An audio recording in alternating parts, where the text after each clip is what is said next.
भारत पाकिस्तान के बीच तनाव जारी है। इस बीच पाकिस्तान से फोन आता है जिसमें पाकिस्तान के डीजीएमओ कहते हैं कि पाकिस्तान के पास अब ताकत नहीं है लड़ने की, जिसके चलते हम पीछे हटना चाहते हैं। अब भला जब पाकिस्तान ऐसे घुटने के बल आकर भारत के सामने अपनी ऐसी दयनीय स्थिति दिखाएगा तो भला क्या ही करेगा भारत।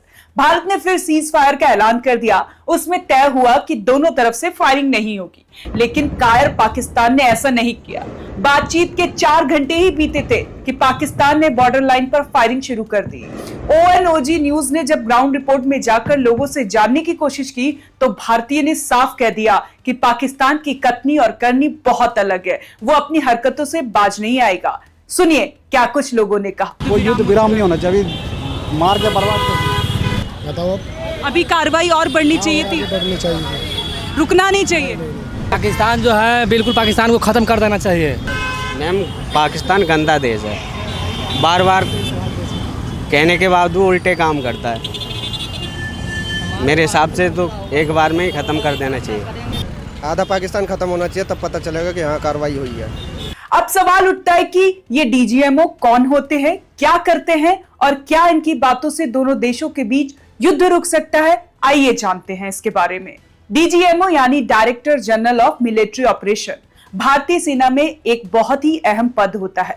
वर्तमान में लेफ्टिनेंट जनरल राजीव घई भारत के डीजीएमओ हैं। इनका मुख्य काम सेना के सभी अभियानों की निगरानी, योजना और संचालन करना होता है। जब भी देश में युद्ध, सीमा विवाद या आतंकी हमले जैसी कोई गंभीर स्थिति आती है तो डीजीएमओ ही फ्रंट सेना की ओर से फैसला लेते हैं। किसी भी सैन्य अभियान की योजना बनाना और उसका संचालन करना, थल सेना, वायु सेना और नौसेना के बीच समन्वय बनाए रखना, युद्ध, आतंकवाद और शांति अभियानों से जुड़ी रणनीति तैयार करना, खुफिया एजेंसियों से मिली जानकारी के आधार पर कदम उठाना, सीमा पर जब हालात बिगड़ते हैं तो सबसे पहले भारत और पाकिस्तान के डीजीएमओ के बीच हॉट लाइट पर बातचीत होती है। यही बातचीत तय करती है कि हालात काबू में रहेंगे या बिगड़ेंगे। हाल ही में भी डीजीएमओ की आपसी बातचीत के बाद ही सीज फायर यानी युद्ध विराम की घोषणा की गई।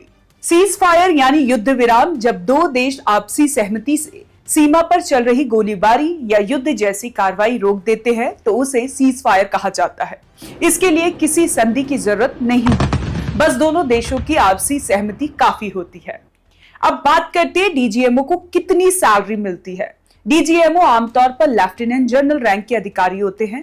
इस रैंक के अधिकारी को लगभग 2 लाख प्रति माह वेतन मिलता है। इसके अलावा सरकारी आवास, गाड़ी, सुरक्षा और अन्य सुविधाएं भी मिलती है। अब जानते हैं क्यों खास है डीजीएमओ का पद। डीजीएमओ का पद सिर्फ एक सैन्य अधिकारी का नहीं होता, बल्कि ये ऐसा जिम्मेदार पद है जिससे देश की सुरक्षा, युद्ध नीति और अंतर्राष्ट्रीय संबंध तक प्रभावित होते हैं। कई बार डीजीएमओ की बातचीत से ही युद्ध टल जाता है और शांति की राह खुल जाती है।